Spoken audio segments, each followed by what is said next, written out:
মনে করুন আপনার দেশের সংবাদপত্র এবং নিউজ চ্যানেলগুলি বিকিয়ে গেছে সরকারের কাছে, বিকিয়ে গেছে কর্পোরেট সংস্থার কাছে। কর্পোরেট সংস্থাগুলো এবং সরকারগুলো তাদের নিয়ন্ত্রণ করছে। এমতো অবস্থায় জনসাধারণের নিউজ চ্যানেল এবং নিউজ পেপারের উপর বিশ্বাস চলে গিয়েছে, ফলে তাদের ক্রয় বিক্রয় কমে গেছে।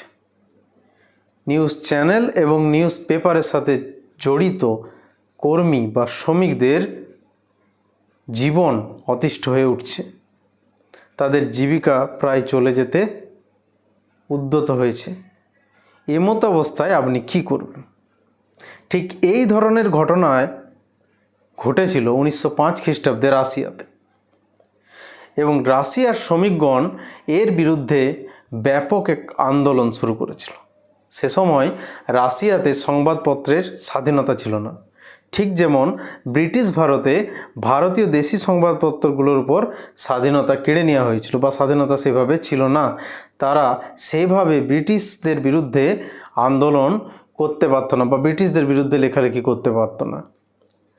আপনারা জানবেন যে 1878 খ্রিস্টাব্দে লর্ড লিটন একটা আইন আনে, দেশীয় ভাষা সংবাদপত্র আইন, যাতে করে সরকারের বিরোধী কোনো সংবাদপত্র লিখলে সেটা বন্ধ করে দেওয়ার অধিকার ব্রিটিশ সরকার পায়। ঠিক একইভাবে জার এ ধরনের অনেক আইন রেখেছিল, এবং জারকে দিয়ে কোনো নিউজ যদি পাবলিশ করাতে হতো তা আগে জারের অফিসিয়ালদেরকে দিয়ে সেটা চেক করাতে হতো।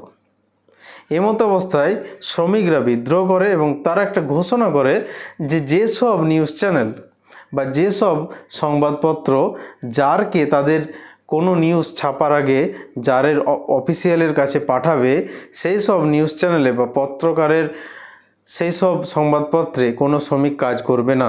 তারা ধর্মঘটের ডাক দেয়। এমতো অবস্থায় এইসব প্রেসদের যারা মালিক ছিল তারা ভীত হয় এবং জারের কাছে তাদের যে স্ক্রিপ্টগুলি সেগুলি নিয়ে যেতে মানেনি, তারা নিয়ে যেতে চায়নি। এমতো অবস্থায় শ্রমিকরা কিছুটা হলো জয় পায়।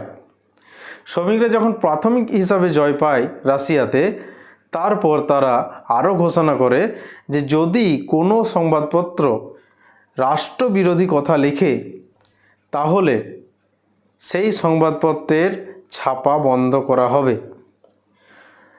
এই সংবাদপত্রগুলি বিভিন্ন রকমভাবে জারের সমালোচনা করত। সমালোচনার মাত্রা এতটাই বেড়ে গিয়েছিল যে সেগুলো কোনো মালিকপক্ষ ছাপাবার জন্য